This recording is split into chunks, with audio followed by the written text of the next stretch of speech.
Yeah. Awesome. Let's go. Let's give them something to talk about. See the energy running out.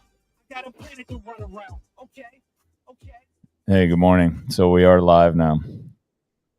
But yeah, we were Adam Neifler from CrossFit Fort Vancouver and Nicole Christensen from CrossFit Roots, and then me, Diablo. But we have been trying to actually not trying, but we text each other occasionally. And so it's really good to have this call, just like a regular conversation, because we share stuff a lot of times, and it'd be fun just to share it with the general public. So this is really just conversational format, but I appreciate you guys being on this morning. Thanks for the invite. Who coached this morning? Did you? Yeah. How many classes did you coach this morning, Nicole? I had 3 group classes and then a private training session. Ooh, 4 hours of coaching. Adam, did you coach today? Solid. I have done nothing today, coaching wise. I already feel like a slacker, and we're like, okay. So I coached. I had let me see. I had 5 a.m., 6 a.m., 7 a.m., which I do once a week. I do that early rise class. Mm-hmm. So one of us is doing it right. Yeah, right. That's you. Adam's the winner. No way. 5, 6, 7. That's where it's at. That's my Monday, actually. Oh wow! So you kick it off on Monday? Yeah, start the week 5 a.m.ers. I'm gonna try something here because I'm on. I'm gonna try not to sneeze on camera. To the internet. Okay, let me just check something here real quick on my connection. Yeah. We still connected? Yeah, shut up. My Wi-Fi went to hard. Adam, do we still have you connected? Because your face hasn't changed. There it is. Okay, now I got you. Sweet. Yeah. All right. Good. You assumed that affiliate owners were good with technology. Yeah. That was our first bit. That's interesting because I was telling Nicole before we started, Adam, that we were at podcast number 49, and we finally just said, you know what, we just need to start. If we're going to do this, we need to just start, Jamie Lee and I. And we started, and thank goodness, because we screwed this up so bad for about 30 episodes. There's a couple times at about like 15, 16 where we actually did a full episode thinking we were live, thinking we were good and recorded. And then we realized not only were we not live, we didn't record a thing. So it was like we completely had to redo it. All we did was just have a virtual conference call. Sounds like some great conversation. Virtual conference. It literally got to the end of it, and Jamie would be like, "Hey, I got some bad news. We didn't record, and it wasn't live." I wonder how long he knew that before he told you. If he just like went. Yeah, I know, because you keep going. Like especially if conversation's good. Yeah. You just kind of keep going. Yeah. Well, so we're live and it is recorded, and then we'll rebroadcast it. We get a few viewers that'll pop in here and there, but mostly it's just the replays that are good. And I do it live just so I don't have to do any editing. If it's live, then it's fine. It's down. It's done. It's good to go. I like it. So, all right. So, how many? Let's start there on the coaching, because I had Annie. It was really cool. I had Annie Sakamoto on last week. Awesome. And she's like 15 to 18 hours a week of coaching she does. She has the 9:30 like every day, I think, right? Yes. And then she's got one morning. Yeah, and she has like 2 to 3 PTs a day as well, mm-hmm. on top of it. And she's a partner and affiliate, but she coaches like a fiend, and amongst all the other stuff that she does, because she's mom, and then she also does. She's thinking about getting back onto the seminar staff, but she also does the commentating and other stuff. Oh, I didn't know that. Thank you for that. I'll follow up. That's awesome. I asked her that question. That's amazing. Yeah, That's so cool. She was my level 1. She was a coach, a demo coach at the level 1 that I went to in 2006. Wow. Greg Glassman was one of the presenters. He was starting to transition out, so he only did parts of it. And then Nicole Carroll and Annie were the demo coaches. Yeah, it was cool, but it's neat to see that she might do that. Yeah. How many hours a week do you guys coach, Nicole? Start with you. Group classes, I have 8, and then I've got anywhere from like 3 to 5 PTs. Is that every week, or is that, do you just work yourself into the schedule? Are you fixed on the schedule? Yeah, we're fixed on our schedules. So we have all the coaches have the same group class schedule. And then they schedule their PTs around that. So it's predictable. Although then this week, Wednesday night is my night to coach. And we got an email like on Wednesday of last week saying back to school night was Wednesday night. So you know how it goes. Yeah, I do. Shifting, things like that. Yeah. Adam, how much do you coach a week?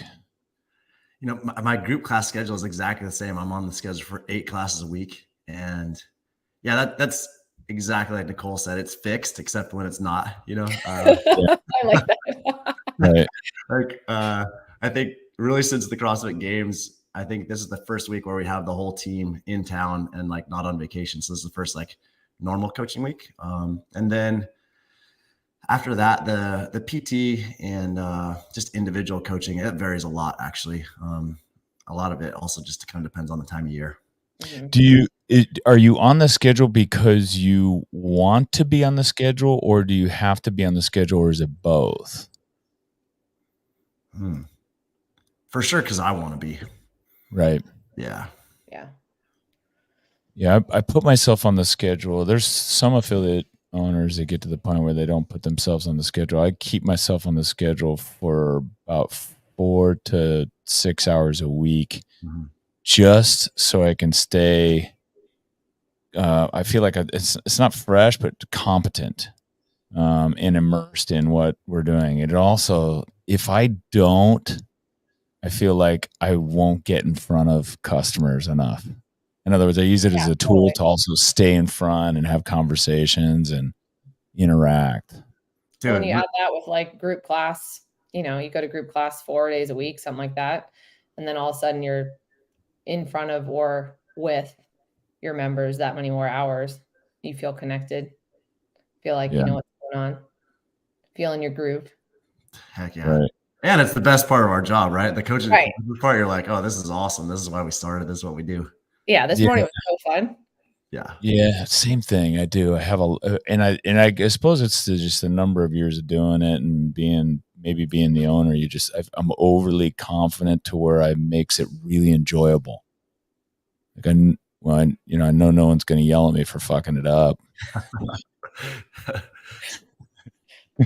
But I have, and which allows me to have a lot of fun, and so I think it makes it. I'd like to think it's enjoyable for my members. Totally. 100%. So you coach 5, 6, 7 a.m. What else? What else is on your schedule? Then I'll coach, and then what I'll do is I'll do an afternoon class here and there, like 1 or 2 afternoon classes. I don't do any PTs. Okay. But I'll do 1 or 2 afternoon classes or an evening class, and I'm the backup guy or fill-in guy if someone's out. Mm-hmm. Got it. The one nice thing, I'll do vacation days just so the coaches can be off. But I don't do Saturdays and Sundays. My coaches get those, which is great, and that is kind of a privileged thing. How long have you guys been open, Nicole? We opened in June of 2009. So we just turned, we're in our 15th year. That's right. I think I saw you posted something on Instagram about it. Mm-hmm. Yeah, we had a big, we do an anniversary party every year. Yeah. That's cool. Throw it down. Adam, how long have you been open? Pretty much the same. We opened March of 2009. Yeah, wow. A couple months apart. Who knew? That's cool. And Diablo. We knew because we used to stock your website. Well, and that was, as part of the introductions, I should tell people that these are 2 affiliates that I follow closely. CrossFit roots in Boulder, Colorado, has been around since 2009. I've known Nicole, I don't know how many years now, but really got to know her 2 years ago when we were at a function together. But she walking into her affiliate in Boulder was a lot. I felt like Diablo. It was organized, and then I also had a little bit of envy. Like you guys were doing 2 classes at the same time, which was really cool. And I thought, oh man, how can we do that? And then Adam has CrossFit Fort Vancouver, and you have gained notoriety, and we've known you a long time through the competition side, having competed against you as a team with Diablo and Fort Vancouver. But the other part, what you don't know, is that I have a number of members that have followed you, but one of them in particular would send me messages all the time about the community stuff you're doing. And then he had an opportunity to do this about 6 or 7 years ago. He had an opportunity to do he was up in the area and he went to your gym and he came back and he just raved about, he goes, oh man, the community there is amazing. You need to do what they're doing at CrossFit Fort Vancouver, which annoyed the shit out of me a little bit. Because I'd like to think we have an amazing community, but then I started stalking you after that. And then of course, started watching you guys during the Open as well, and seeing how many people you guys got to the Open, and so I aspired. These guys both have amazing communities, and a good group of coaches as well. Do you feel like you have to coach because do you have enough? Let me ask it. Let me rephrase it. Do you have enough coaches to cover all the classes if you didn't have to be there? Yeah. I mean, yeah, but yeah, it's a choice to want to be on there. Okay. But also to have enough flexibility, like Adam was saying, that when things pop up, you're like, you can easily extract for the most part without it being like too much of a burden on the other coaches. Right. To do that. See, here we go. Right. Already Shannon's on. Already bragging on bragging on the Fort Vancouver community. That's awesome. And how many coaches do you have, Adam? Let's see. You asked the question before that. How did you say that before? Do you have enough coaches to cover your schedule without you there? And to run the business essentially without you there. Yeah. There's definitely plenty of coaches. There are 6 of us that we coach CrossFit. That's all we do. And then there's another 6 that do, some part-time coaching here and there. And so, there are enough coaches to go around. I think, I don't know when this happened, but at some point, the challenge in running the affiliate wasn't finding enough coaches. It was providing enough opportunities for the coaches that want to contribute potentially in a bigger way than they are, I can't put my finger on when that happened, but I mean, sometimes you have up and coming coaches that are amazing and really motivated and driven and want to contribute in a bigger way. And you're like, okay, how do we create those opportunities for them? Yeah. That's it. That's interesting and a great topic, because that's something that I focus on and struggle with. I think sometimes is making sure that I'm providing enough of a career opportunity for the coaches that do come in. And I'm thinking about that too. That point I'm trying to think, as soon as you said it, I'm trying to think, when did that happen with us? Because there is a point where you, as an affiliate owner, and I know I talked to a lot of smaller affiliate owners, and you guys probably have too, where they struggle to have coaches. Mm-hmm. Right? My buddy in Palo Alto, Tim Dimmel, CrossFit Palo Alto, every time I tell him I got a new coach, he's like, how the hell do you get new coaches? And some of them come up through the community, some of us find them, some of them move to the area, but there's a point at which, and maybe it's correlated to or related to your community size, because they come up through the community, where the people get their L1 or L2, and then we recruit them in and say, hey, maybe you need to start shadowing. Nicole, how do you have a pretty robust coaching staff? Yeah. How and yet there's a lot of competition in your area as well for gyms.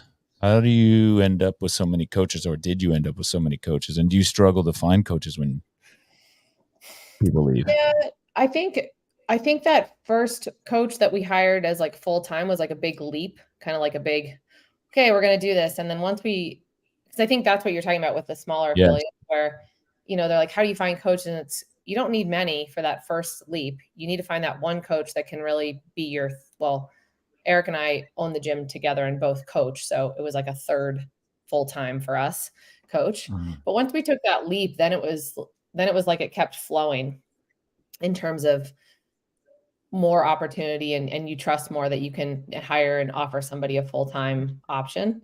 So I think that was how we got into really trying to provide more of a full-time opportunity.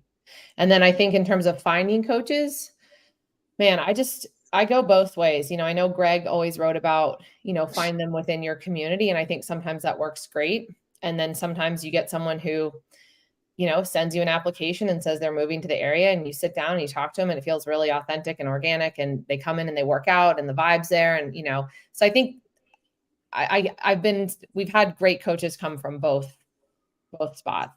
And then, but we're about the same right now, 6 full-time coaches. And then we've got 3 subs / part-time. And then we're it's actually this morning, it was really fun. One of our coaches, she coached for us for about 4 years, and then they moved to California for about 6 years, and they just moved back. And so she's coming back on the schedule. And that was just awesome. Right. Isn't that great? Yeah. So that's, and then occasionally, like there have been times where we've put out, like there's not anybody there and somebody's leaving. And so we've put out a job ad. And then the last part I would say is we've been pretty successful in the past couple of years we've hired somebody for the front desk. And when they apply, they definitely have coaching experience, but that's not really what we're hiring for, but it's like a good, I don't know, first wave test, I guess. Yeah. And then slowly we'll move them into a coaching spot. So there's lots of different ways. They can learn the mechanics of the business. The one takeaway though, that I've always tried to recruit, or I don't want to say groom because it's such a creepy word. recruit our coaches recruit our coaches from our community. And so you ever thought about taking the L1 and then we can get them that way? But there's been a couple times where we've gotten an email, like you said, in an application. And as a matter of fact, we just got one recently. And I almost kind of blow them off because meaning I want them to try hard to get in the door. Totally. And she came, she goes, well, I said, well, if you can come out on Saturday, I'll be here for a couple of hours on Saturday. We can meet and have a conversation. She came out. I really liked her. She's like, oh crap, man. She's good. She's got good skills. She's got good barbell skills, coaching a long time. She has she's from England. So she's got an English accent, which makes, it's everybody likes that. Yep. And I said, but I do the same thing. I said, hey, what you need to do is you need to come here and work out. Mm-hmm. Yeah. And so she got she bought a 10-pack with us, and she's going to come start training here. And that to me shows initiative. Yeah. Because you want to see how they feel and fit in with the community. I do like them to spend a little bit of time in the community on their own. And if they initiate it by buying it themselves, it's even better. Totally. Are all about trying, because I think sometimes I will get a job. Somebody will ask if we're hiring, but it's kind of more,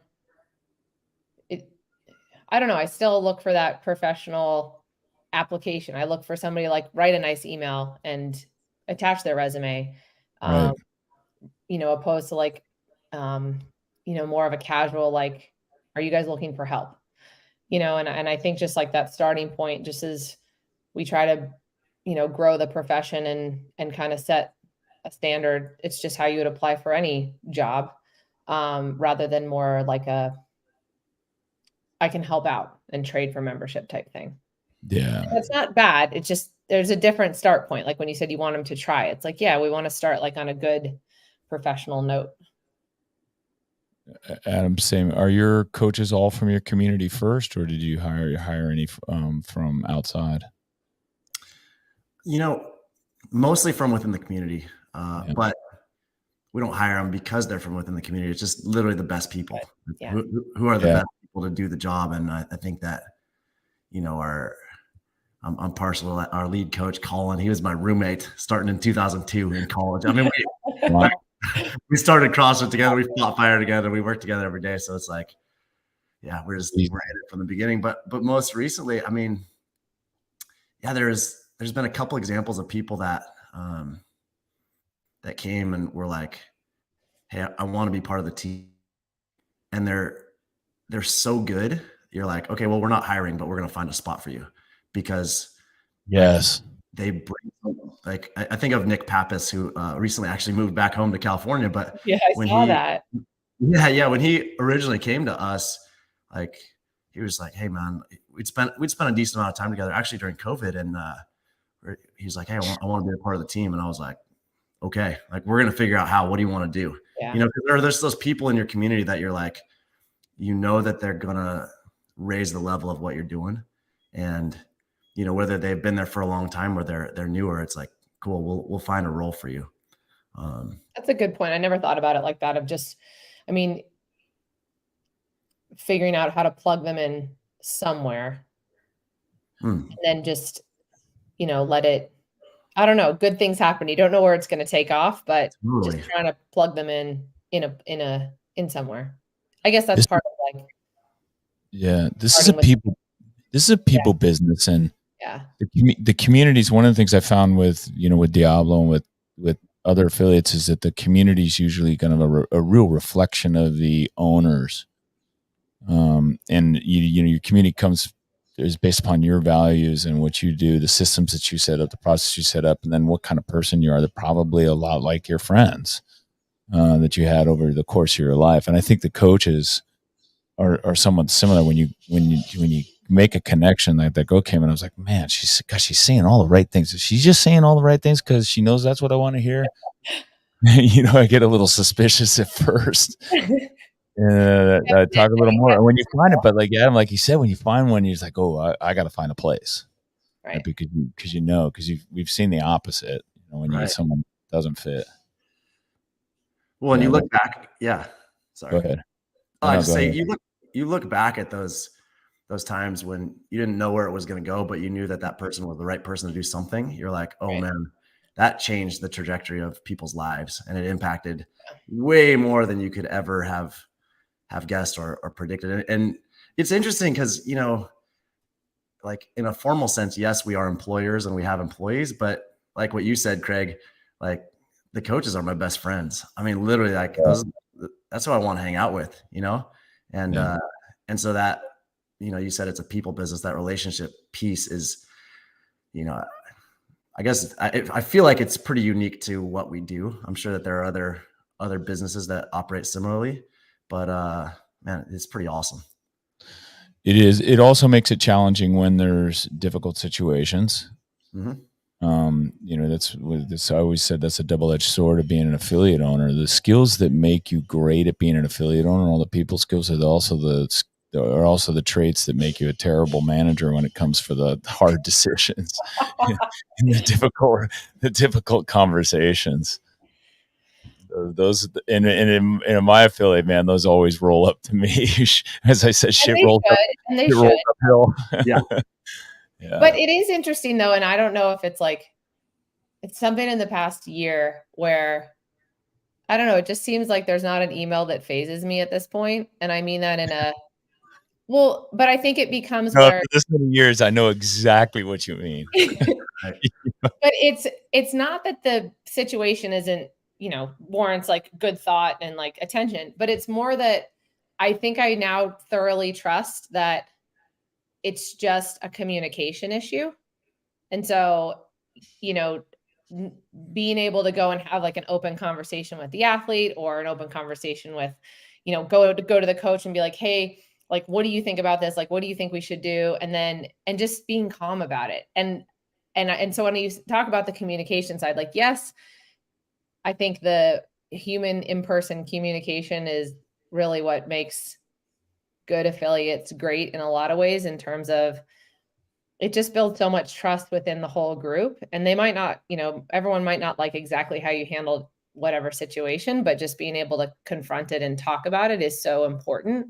And as soon as I think you start shying away from that's really hard to get out of that habit. But I don't know. Over the past year, I've sort of been like, oh yeah, we'll figure that out. Oh yeah, okay. Right. I like that though, because I'm certainly more than say 4 or 5 years ago. I'm way more decisive with those types of like I'll address it right away. Just gonna nip it in the bud and have that conversation, and then move on. Mm-hmm. Yeah. And also, just like a couple weeks ago, I sent an email that was basically I didn't look at our Zen Planner app correctly, and the person was actually just fine. And so then I was the one that kind of looked like the idiot or that. Yeah. And the thing was, is like emailing wouldn't have really made it better. So I just called him up, and it was like, hey, totally read the situation wrong. I just want to apologize. And I think all those little things about like just being more confident, picking up the phone or talking in person, I don't know. I think that goes a long way. Sure does. For sure. I tell people, and I had this conversation with my wife, is we can't manage by email or text. The best way to do it is in person, face to face. Yeah. It's way more powerful. Let me ask you this question, because you guys have a good number of coaches and you have a large number of full-time coaches. How would you break down your coach's compensation?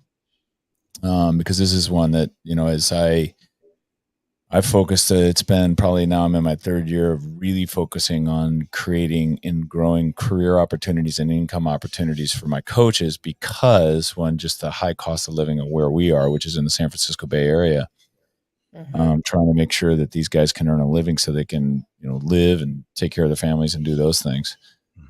I would say for my top earning coaches, they're probably about 30% or 40% of income comes from class coaching, and the rest comes from private coaching and clinics that they may do. Is that similar for you guys? Go ahead. I would be lying if I pulled a percentage out. I know that basically they're full-time by hours, but they're paid hourly. And that was kind of that was like important. Not every way you structure your pay is going to work for every person that ever works for you. So you kind of have to, it'll work for most. It's kind of like, what are you trying to create? So we stuck with you get paid for the classes that you coach, you get paid for the private training sessions that you do. And then they kind of have all these different buckets of where they can make their money. And then we have a spreadsheet, shocking, that they can kind of fill in and figure out like, where's the best use of my time. So to be full-time, they've got 12 or more group classes a week on the schedule. Some of them have more than that. Some of them have 12. Some of them run closed programs. So that's kind of like maybe what you're talking about with clinics, where they get a private training percentage of that. That's what we do. Then they've got private training. And then we do some other things. Like they get paid for writing their lesson plans, because somebody writes a lesson plan for each morning every week. And then we just started something. It's actually very exciting yesterday. We started this thing where if we got to a certain number of members, we're doing a per class bonus for the proportion of classes you've coached in the past month. So I'm kind of excited about that. Yeah. But the takeaway there was just basically like, there's a ton of different buckets. And I know that like filling the buckets and like being realistic that coaching 40 hours a week is not feasible. And then just trying to make like, what does that look like for a nice balance across all those things? And can you get to, where I think is appropriate for, the time, life, enjoyment, work, all that. Adam, before you answer, just want to clarify one thing on the per class bonus that you instituted. Is it because I use a MindBody software and it has the ability to track and do those types of things? are you suggesting, or is it or do you have a way that the coach influences the size of their classes and and keeps people coming? No, so this is interesting. So the classes are always capped at 12 people, and then we'll add a second class if we like 5:30. We always have two, like, you commented, like, we have two classes running. It's like two coaches, but each one has 12 people. It's literally the same lesson plan. It just, the way the gym was laid out and connection wise, that's how we grew up. Right. Yeah, so I know a lot of classes or a lot of models have shown, like, you do it based on how many people are coming to that coach's class. And I don't know, like, if you're coaching for us, like, you're a good coach, like, you should go to the class. Like, and so it was more because I know what you're saying, where it's like, if you have this many classes or people in your class, you get this bonus. But the reality is like, if every coach, all my full-time coaches, I want them on the schedule for like a morning block, a mid-morning block, and lunch block, an evening block. And we know that 9:30 is sometimes not that full. It's just the way it is. 8:30, there might be two classes of 12. So it's not that it's not fair. It's just sort of like, if you're on our team, like, you're there because you're a good coach and you're doing a good job. And so we want you to be part of that. And so it's more like addressing it that way rather than having to be per bonus. But so basically the way that works is, like, let's say, just using blanket numbers, but like, let's say we hit the number of members to hit the bonus. So it's not just like for any number. We have to hit a certain number of members, because then that takes care of the business, right? So we're not like getting ourselves in a hole if there's like a pandemic or something. Right. And then it's basically saying, okay, let's say there were, what would it be? 480 classes taught that month, and I coached 19% of them, then I would get like 19% of that 480 times the okay. That's cool. Oh, that is a cool idea. I like that. I like that it's like team incentivized versus like just by the class, because otherwise it feels like competition between the coaches of like, hey, you should come to my class, not hers. Versus, hey, let's make it. And that always, it's not So by like, Adam basically broke down what I was trying to ask. Sorry. Yeah, no, it's not No, that. It's but more like, I just was trying to be a little more delicate about it. yeah, you should cancel 4 p.m. and come to my 5 p.m. No. Yeah. Give me a tip. It's a team effort. It makes the whole thing a team effort. Yeah. To like just work with members to keep to keep people coming back, to be aware of everybody, to it's definitely a team effort. And it's cool because we'd never done it before. But it, like, the team, it felt like a collective goal. It was cool. That's cool. Yeah, it is cool. Adam, how do your coaches, or how are they earning their incomes? Class, private coaching clinics? So like our main full-time CrossFit coaches are just on a salary. And so in order to do that, they coach like 16 classes a week. A couple of them are at 17 or 18. Above that, like, it's funny, like that 18 number seems to be like kind of the top end for us. Yeah. So in that, 15 to 18 range seems about right. And then they just have other roles that they do that are like vital functions for the gym, right? So updating the website, putting the programming into the app for folks, taking care of like memberships, running retail, all those types of pieces that need to happen are, I think, Nicole, you guys, a lot of that happens with your front desk person, right? Well, yeah, we have a general manager that does those things. Yeah. But yeah, like we've done that too, where we had someone who was on salary and they did coaching, and then they also did that role. Mm-hmm. So, and it worked. I mean, that's what I was kind of saying, is like, I think like there's all different ways that work. I could see putting them on salary and doing it that way. It's just, you kind of build yourself into one way or the other. Mm-hmm. Yeah. And I mean, I think over the years, we've probably all tried almost everything. Oh yeah. We've tried different stuff, but this is just kind of how it's evolved to work well for us. Is like, hey, you have your role of coaching, and then you have some other roles at the gym, or some things that you have I don't know if it's a passion to do, but an ability and a willingness to do that allows you to, to be in the gym 4 days a week. I think that's also been something that's been nice, is to have those full-time coaches have 3 days where they don't have to be at the gym. A lot of times they're there anyway, working out, or maybe they want to pick up some additional private training or that type of thing. Right. Yeah, that is true. Yeah. Yeah. Some of them run some programs, but, at the end of the day, we want them to freaking love their job and not want to do anything else. And so working together with them on how to set that up, I think is pretty important. And by the way, I think it's also important to say that's not the only way. There's, there are lots of affiliates out there that maybe run a little bit smaller operation, but it works amazing for them and their community too. And so I don't want to like come across as, hey, this is the way we do it, this is how everybody should be striving for. It's just over the years, the system that has evolved to work best for us. We have tried multiple things, and this is really a very interesting conversation. I didn't expect it to get to here, but when CrossFit talks about the affiliate model and why the affiliate model is different than a franchise model, this is it right here. Yeah. In the minutia.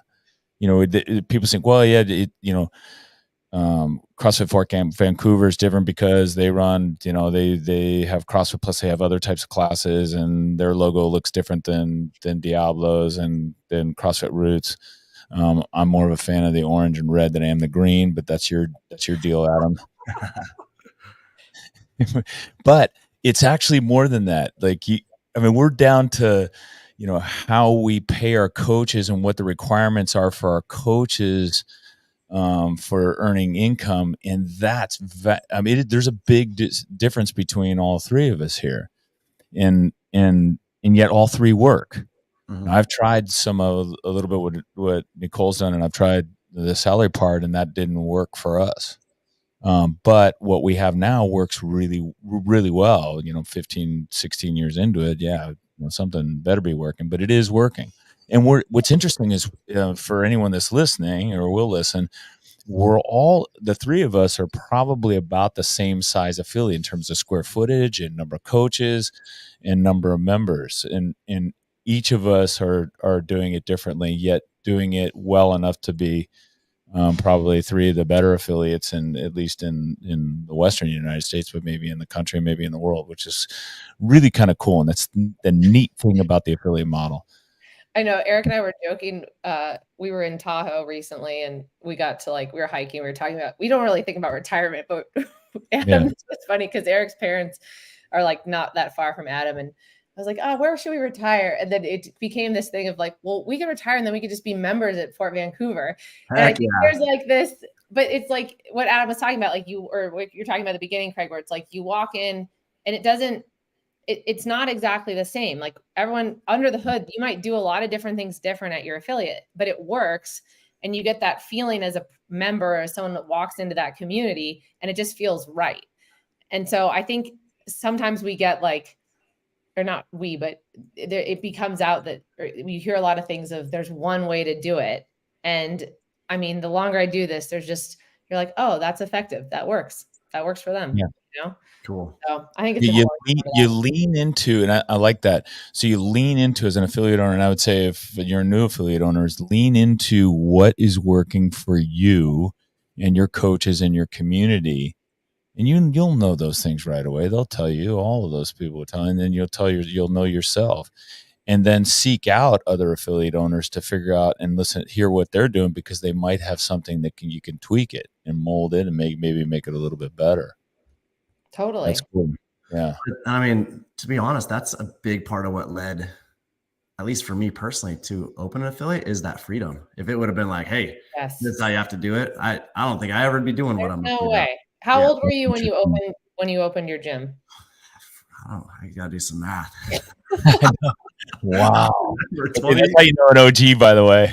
Yeah. Right there. 25, 24. Yeah. I was thinking about that just because, when you opened your gym, there was that freedom to do what was right for you under the skies. There still is, but I'm just saying that's what was so, I don't know. That was what drew me to it, was that I get to create this under a methodology that I really believe in. I could, and even in the beginning too, and I say this is kind of the fun thing is, and I've talked about this before, is like creating the logo, choosing the colors you want to be, painting your gym and laying it out, and you make mistakes all along the way, but it is, What? but it's part of the process. It's incredibly entrepreneurial. Mhm. Are you guys? What about just staying on the coaches thing, and then I actually want to go back to the one point you made, Nicole, about you and your husband talking about retirement stuff, because I want to talk about that a little bit, and I won't put you on the spot. Okay. But in terms of coaches, one of the things I've been thinking about in terms of career path for coaches, and then also as it relates to CrossFit, is trying to drive and direct my coaches into that entrepreneurial mode as well. In other words, I love it that you're here, and yes, you have a job. As long as you want to coach here, it's tremendous benefit to us and all the things that you do here. But it would be like, if you decide to be an affiliate owner, that would be a really cool thing to do. Do you guys think about the long-term career paths of your coaches, and are you trying to direct them in any particular way? For sure. And I think that it's, there's a relationship with each one of them that is like, hey, we're here for you and your best interest. And if we need to steer the ship for you in a little different direction, let's figure out how to do that. And you talk about, it's interesting because talk about coaches opening affiliates. And I don't know if you guys have done the math on how many gyms have kind of been seeded out of your affiliates, but I'm sure it's a lot. I'm sure it's double digits or maybe 20 or more. But recently, there's just been a lot more affiliates that have been bought and sold, and there have been quite. I assume you guys have maybe been in the similar situation of affiliates that have been like, "Hey, we're going to get out. Would you buy my affiliate?" And it's a conversation we've had with our current team and said, "Hey, this affiliate is up for sale. Do any of you guys want to go run it? Whether it's your own thing or potentially another location of CrossFit Fort Vancouver." And that has happened many times, and every single time so far, those coaches will be like, "I don't want to leave. Like, I want to do what I'm doing." And you're like, "Okay, then it's an easy decision for us, right?" But if they were like, "Yes, I want to do that role. I want to be, the leader of that community," then it's like, cool, we'll figure out how to support you in that, right? So yeah, I don't know if that's super helpful. And I've kind of had that similar feedback as well from coaches as well. Not yet, but I want to continue, because I feel like the best CrossFit affiliate owners in the future, you guys know, you get to a 6 or 7 year period of time, if it's not operating well, and especially going through the pandemic, man, these guys are burned out. And you're right. I've seen quite a bit of turnover in our area in the last 6 months to a year. Yeah. One just closed. One just closed down, about 3 miles away from us, and that bums me out. It used to be, when they were opening up, I was like, oh shit. And it's quite the opposite. Like totally.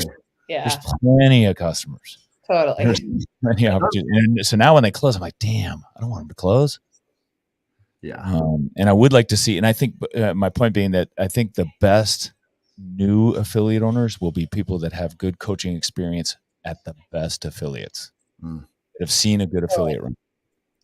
Yeah. Makes sense. I think it's good for me to remember too, with what Adam was saying, is I think we've had a couple of coaches go and open their own gyms, and they've done beautifully, we haven't had them open in our area. They've kind of moved back home or moved to a different city. But I think it is just a good reminder.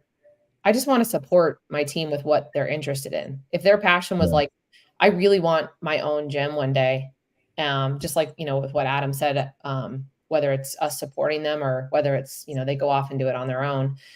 I think it's just a good reminder, because it builds a really healthy, I think I should remind my team more of that, of just, you want to coach more? Great. Let's make it happen. You want to be more entrepreneurial within the gym? Let's make that happen. You want to, and sort of being the facilitator for that, I think is a cool way to move everybody forward. Agreed. I have to remind myself too, though. Sometimes it was funny. We have a competitors program that, it's gone through competitive phases in the world of CrossFit Roots, and it's gone through like nobody shows up phases, right? Same And here. so one of our coaches was like, I want to restart it, and I had to be careful not to be too like, it's not going to work. You know what I mean? So I think there's also that too, like taking that entrepreneurial spirit and like fostering it, but also not having like your own perception or preconceived notion. Right? Been there, done that. Sorry. Yeah, exactly. But no, like that's a really important thing to remember too. Of like, hey, if you're excited about it, if you're passionate about it, it's like what you want to dive into. And even if it doesn't work out, you'll learn something from it, and then maybe you try something different. But I have to remind myself of that a little bit, not to get too weathered from my old experiences. Yeah, that's a good point. Do you guys have regular coaches meetings? Had one yesterday. Okay. How often do you meet? We meet Mondays at 1:30 every other week. That's cool. Adam, how often do you do yours? We do every Wednesday. Yeah. That's so the way we once a were. week. Are they mandatory for your coaches or voluntary? I don't know. They just show up. Yeah, you just show up. Yeah. No, they're not mandatory at all. And especially, for the part-time coaches, it's not necessarily feasible for them all to come. But our like core team, I don't know. It's not mandatory, but shoot, we eat some lunch and have some fun every time. Right. Totally. That's what we get together and we talk for about 20 minutes, 30 minutes, go through member stuff and talk about any stuff that's going to be on the calendar, and then any programming stuff that's important. And then same thing, we usually do a workout, and half the coaches stay for the workout, and it turns out it's just a good time. Many years didn't do a weekly meeting. Started doing a weekly meeting. I was like, I don't know what I'm going to talk about. I don't know what I'm going to have to say. And then you're like, oh my God, I have 5 more minutes. Yeah. You're like, how do we operate without this? Yes. Oh my God. And we've been going now for about 2 years doing it, and I just feel like an idiot for never doing it before. So if you're a new affiliate owner, that is one I think it brings your coaches together. It's good for your coaches. Totally. To do that. Nicole, coming all the way back to your point about you've been at it now 15 years, and Adam about the same with me. We're about 17 years. Dang, I know. When you say it like that, I mean, come on. I know it's weird, and I try not to do that because I still get excited when I come in. I still love being here. What do you guys think about like the 10 years from now? Do you think about that? What do you do? Do you sell it? Do you pass it on? Do you what should affiliate owners be thinking about? And and then I'll tell you what I think about it too. I don't know what affiliate. I think that's something that's not that. There's not that a lot of examples, I guess, in my mind of like a really long-term successful affiliate and how it's sold and all that stuff. But I know, like for Eric and I, it's really important that whoever does take it on is the right person. And even if that meant like, we don't walk away with the top dollar or something like that, that we'd want it to go to somebody that was going to carry on the community and everything that people come there for. 25 years seems like a good number. When I said retire, it's not like I'm trying to retire tomorrow. Like, but we don't really think about it. CrossFitters don't really retire either. We just, right. Well, and that's the other part. We'll always be doing something. That's the other part. Like, I feel like retirement for me would be like, I still want to coach. And maybe that's like, so maybe it's just start to take a true back seat where you sell it to, your coaches or a coach or something like that to take it on. And then you're there doing what you love and, not hanging on email and all the other things, which aren't bad, but, you just kind of phase out that way. But I look at a lot of different ways that, you can buy into a business or, buy it over time or how that looks like, but definitely not looking to do that, now. What do you think about it? Hey, you're too young. I don't think about that far ahead very often. I'm gonna be honest. But I'm not the best long-term planner. And I mean, I just think of all the most awesome things that have happened in my life, and one of them being open and affiliated. And I didn't plan on it more than, I don't know, maybe a couple months in advance. Okay, I agree with that. Yeah, so I have no idea how, what, if you want to talk about exit strategy, or it's like the furthest thing from my mind. Yeah.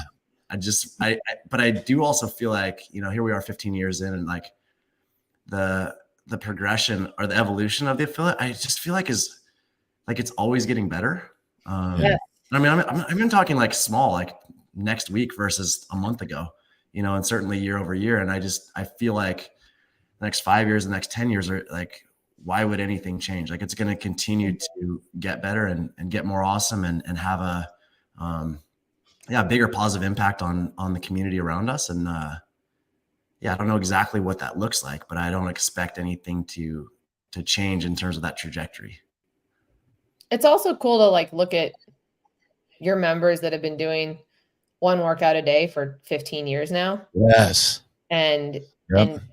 and you guys have those members. They were with you in your old space or in your garage or whatever. And just to see what the impact of throwing down an hour a day, the shit ton of intensity, learning new skills, eating progressively small increments better over 15 years.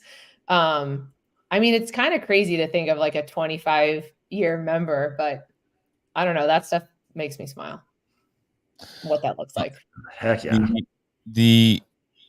I see that, especially with like this morning with the 5-6 a.m.ers, they've been coming forever. Yeah. And I had a bit of a moment, and the reason why I asked questions is about a month ago, I went to, my wife and I normally on Sunday, we have a master's class that we do and participate in. And then we go to breakfast with a couple people. And one of the people is she's been with us quite a long time as a member. And then now she works for us on our front desk team. She's amazing athlete. And her husband's a San Francisco cop, and he's getting close to retirement. I said, well, what are you guys going to do when you retire? You're going to move to like Montana, move to, cheaper state, you're going to get out of the Bay Area.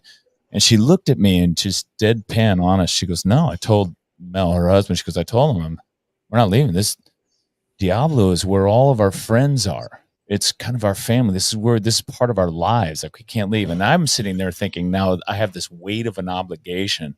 It's been this long with us going, oh man, this has to continue. And then I got in my car and I drove home and I thought about her words. I'm like, where would I go? Like, same thing. Like, these are all my people. Like 17 years. Yeah, but and that's where, as an affiliate owner, though, we know it to be true. We love it, and we love being there, but it's just so part of our everyday life. Yes, that it does. Like when you think about it not being there, that's when you get to that point where you're like, like it has a different vibe when you think about it. Like, that's not part of your day because it's just so ingrained in what we've been doing for the past 15 years. We don't even know any different. Like, I don't know about you guys, but during the pandemic, one of our members after the pandemic came up to me and they were like, you don't realize, Nicole, like the only reason I left my house for 2 years was to come to the gym. Like, that was the only social interaction I had. And, we're all sitting there like, I've been at the gym for 8 hours a day, pretty much through the pandemic, with masks on or masks off, inside, outside, all the different things. But we didn't lose that connection like to the degree that everybody else did. And it was kind of fascinating just because that wasn't our experience. And you don't always realize that, that's a big part of people's day, but also our day. Yeah. Isn't that wild? I had people say that to me multiple times. Mm-hmm. And it was neat. Yvonne and I mentioned this in a previous podcast. We were sitting at a wedding of two people that had met at Diablo and had gotten married. That's awesome. We did the math, and we've had 7 couples meet here and get married at Diablo over the 17 years. I always say if I'm standing in front of God, when I'm done, I'll be like, well, at least I did that. You know, all these people together, if nothing else. Well done. That's Yeah. Yeah, so that's kind of how I think about it. That could, and like Adam said earlier, I don't think about an exit strategy, and I've never have with this. This is so much different. Yes, it is a business that I started, but it's so much different than that. And hopefully it's so much bigger than an individual too, right? Like if one of us kicks the bucket, right, like yeah, it there's can someone that'll step up and continue the legacy. Yeah. Well, and I think that's the more it starts to feel like not like an exit strategy, but more like you want to do right by all those people. I think that's where I get to like, what does that look like? Because it is a big, how you leave it to the community. That's a big responsibility. If you know, Yeah, let's just mark put it in the calendar for 10 years. We'll talk about that. There you go. I like that. We'll circle back in a decade. To your point, though, Nicole, there's an affiliate that sold here a little over a year ago in this area, Mhm. And they took the top dollar offer, and it was a new, irrationally exuberant individual that had been only CrossFitting 4 months, but was just like, "This is the greatest opportunity ever." Okay. Got it, took it, and then it just like had no idea the dynamics, community dynamics. There was conflict with the previous owners, and it literally went to almost zero. My friend who was trying to buy, and I had talked to him about how to price it, was a passionate, used to be a member of Diablo and then moved over to that area. Was passionate about CrossFit, absolutely loved it. And then he had put in an offer, but his was turned down because they took the high dollar offer. He now owns it. He bought it from the second owner, and it's starting to thrive again. Yeah. And it's become, he's keeping the energy together. It's his wife's involved in it. They're both just absolutely passionate. Oh yeah, that's my other idea. I've decided that my daughters are going to buy it. Not buy it. They're going to take it over. That was the other one we were talking about. That would be cool too. The generational pass. There you go. The last thing I want to talk about, because Nicole, I know you're tight on time, is something that I was competing with you guys. You probably didn't know, at least originally, but was the number of participants in the Open. This is my favorite thing. Man, it almost feels too soon, but I guess it starts. I know, here we go. Well, the only reason I want to bring it up, other than I'm bitter, is that how do you do it? How do you guys get? And I was doing everything. I was obnoxious about getting people to sign up for the Open. All right. And so I wanted to talk to you guys. That you obviously both have made the Open, participation in the Open, a big part of your community and what you do. I wanted you to get your guys' input on how you do it, why your community does it, those kinds of things. Adam, you go first since you won. Yeah. I wish I had something that was just like, oh, this is how, this is why, but it's like, I don't know, why do people show up to work out at your gym, right? They know that there's value there and they're going to be better because they do it. Even if they don't really feel like it beforehand, they know that afterwards they're going to be glad they did it. And I think people in our gym have a similar outlook on the Open of like, it's just what we do. And I think that it's been around for long enough. It's like, well, February, March rolls around, we're doing the Open. It's not like, hey, are you doing it or not? It's just what we do. It's been part of your culture. I think so. Yeah. Cause it doesn't feel like you have to twist arms or, there's definitely like that, the friendly nudges of like, what the heck, Johnny, how come you have not signed up for the Open yet? And there's all those people that, of course, they're going to, but they also like to like not do it until the last second. Probably. Yeah. We learned that about you guys. Yeah. Oh, yeah. Yeah. So, yeah. Oh, and maybe that part where we're like, okay, there's like 6 hours left and Roots and Diablo are ahead of us. So let's see if we can make a run at it and beat them. But outside of that, I don't know. It's just we do. Yeah, I think you got like 50 signups on the last day. Last 3 days. Yeah. Yes. Yeah. Nicole, what about you? Has the Open always been part of your guys', what you do at Yeah. Roots. Yes. Again, it's like part of our culture. The coaches Yeah. are in everybody does it. The coaches do it. The coaches are talking about it. It's just fun. We definitely do an intramural open, and every year it takes on like some different Oh my vibes God. and things like that. And so there's kind of something for everybody. There's the scaled workout, there's the RX workout, there's the master stuff, I've never done the open before. I just joined the gym a week ago, like, Yeah. but there's like, I don't really care about the competition, but the intramural thing sounds super fun, which, you know what, whatever floats your boat of why you want to do it. The talent show. The talent show was amazing. Yeah, that was a good one. One of our members juggled fire. No. That was cool. Yeah. Like that was Oh my gosh. but it was cool. So like that was really cool Yeah. too, because our members do some really cool things that I had no idea that they could do. Yeah. Anyways, yeah, it is. It's just part of our culture. It's not, are you going to sign up for the open? It's, have you signed up for the open yet? Right. And it's just a team effort. And then I will be honest, like this year, there was an added level of fun with, kind of the friendly banter with the two of you guys, and just it was the first time in a long time that I felt like they were connected as a group to something outside, but that was like so fun. I don't know. It was just cool. It was like other affiliates are doing the same thing, and that was pretty neat. For sure. Yeah.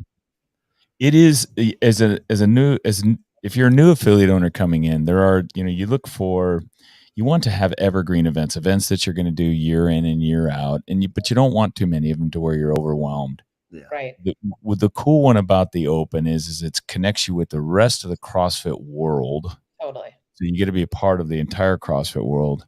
And then it's already kind of pre-planned for you. Like 80% of the work is done with the leaderboard and the sign up and the registration and breaking it down by affiliate. Like it's the easiest way to start an annual evergreen event. And the 3 weeks is wonderful. 3 weeks is amazing. Somebody played a joke on me a while ago, like a couple weeks ago, and was like, "Oh, the open's going back to 5 weeks."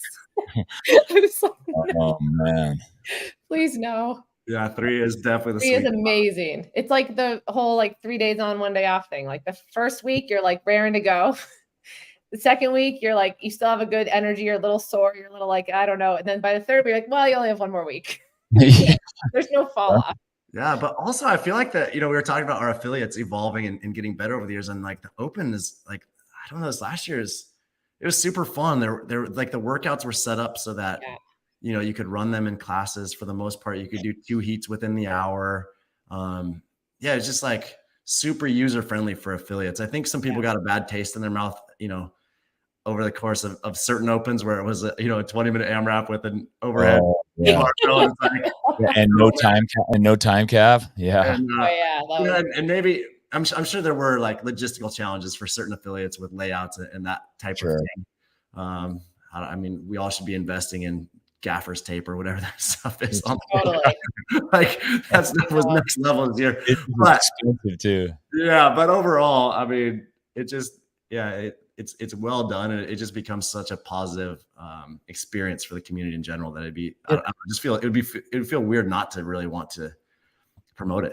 Yeah, for those any affiliates that are listening that are newer to CrossFit, in the early days I feel like there was almost no consideration to the affiliates for running it. It was all about the process for achieving the fit, arriving at the fittest in the world, and rightfully so. Now the open seems almost created in concert or together with the affiliates. It can do both jobs. You can siphon off the 10 or the top whatever percent that should make it to the next round with the same workouts that are sufficient for doing in an affiliate. You don't have to have this like higher level of test at that first entry point. It just works well together really nicely.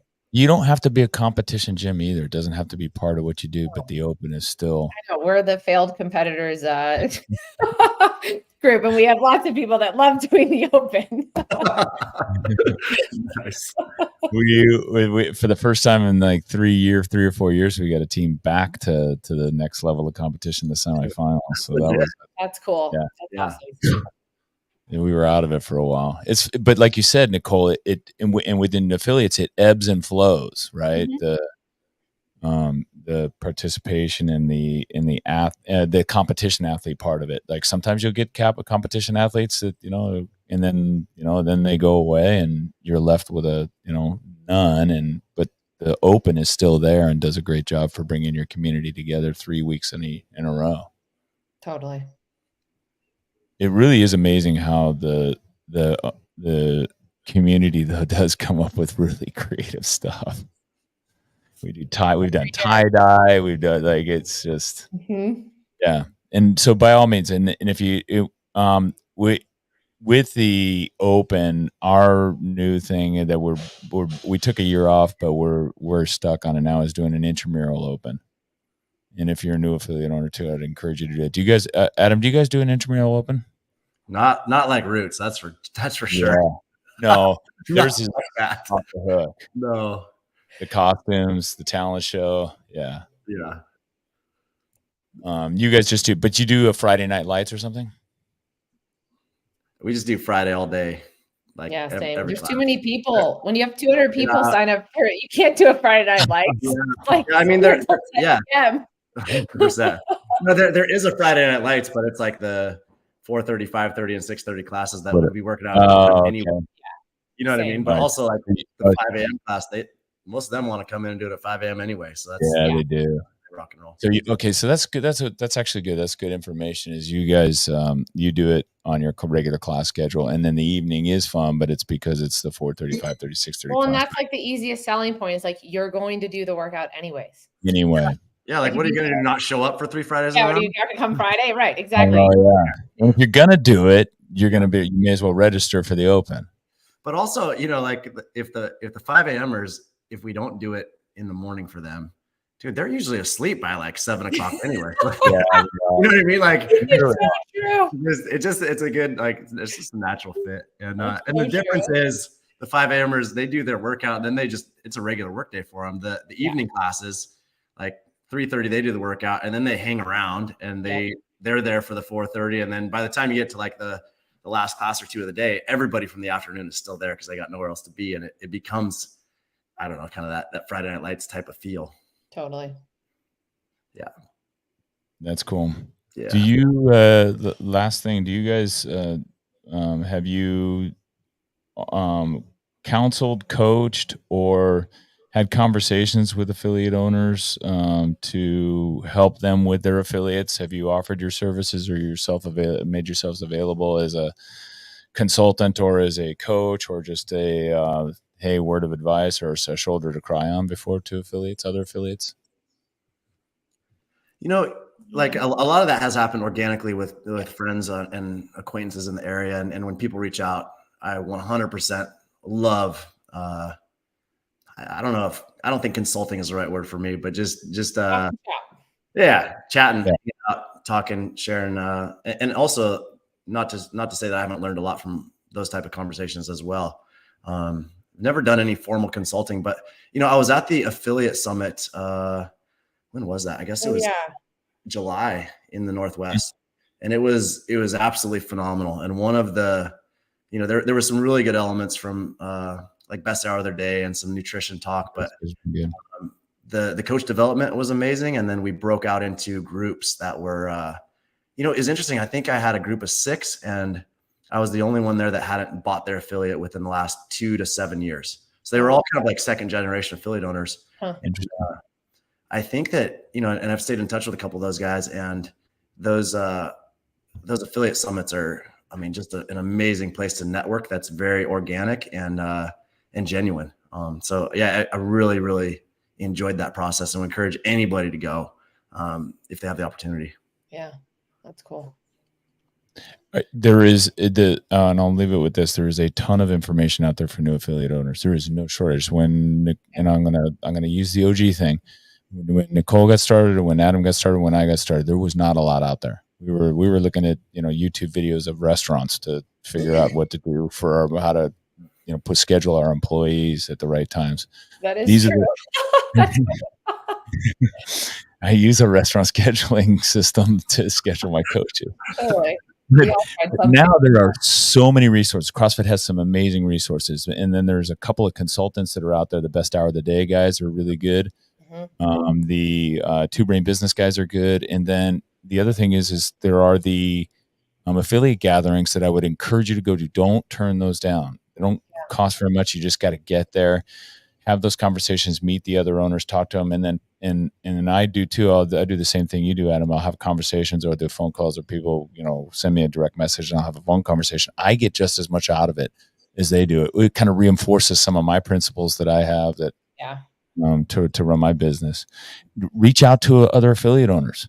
Don't hesitate. And if you think someone's running a really, really good affiliate, reach out to them. One, you'll find out how much they struggled when they did it. And two, they'll be glad to, I know they'll be glad to help. It's just, it's a different environment now within CrossFit. And I think we're on the up, and I think we're on the rise here, and kind of we're seeing a resurgence in the growth of CrossFit and growth of CrossFit affiliates. Don't fuck it up. Call another affiliate owner. Do it right, and you'll enjoy it, because it's really meaningful. It's a powerful career, and it can be a long-term thing that you do for the rest of your life. And then you'll be on a podcast like this, telling people how you don't think you can ever leave it. Anything else you guys want to talk about or add? Awesome. No, now I'm looking. Okay, August. We got 4 months till open sign-up start. No, I'm kidding.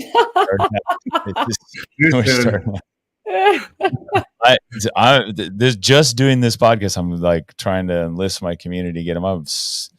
I was not happy with them. We're gonna fire it up.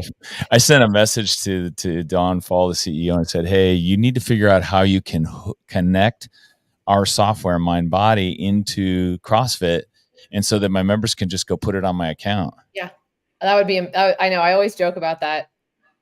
Just like that way. Yeah. When someone's like, "Oh, I've been meaning to sign up, I just haven't been able to," you could just go in and be like, "Got it, done." Yeah. At the end of the month, there'll be this. Hey, what's this? $20 for the open on my bill. Yeah. Well. Hey, it's the best deal out there. It hasn't. The cost of the open hasn't changed. And by the way, $20. One, they're not getting rich off it. And two, exactly. Yeah. It's the best deal ever. The best. Yeah. I mean, sometimes like a 5K is like $45. Yes. This is amazing. So good. Yeah. Well, good. You guys, thanks very much for being on and spending some time with me. It's enjoyable, and I love putting a face on the affiliates so that people can see it, and keep doing what you're doing, because I do follow you. I look up to you guys, and I steal from you whenever I can. Always. I'm gonna Hey, thanks for doing this podcast too. I've listened to it a number, more times than I can count, and just gotten little nuggets and just really appreciated what you share with the larger community outside of just Diablo. So thanks for that. That's cool. It's fun to do. Yeah. Awesome. You guys have a great day. Cool. Yeah. All right, guys. All right. See ya. Yeah.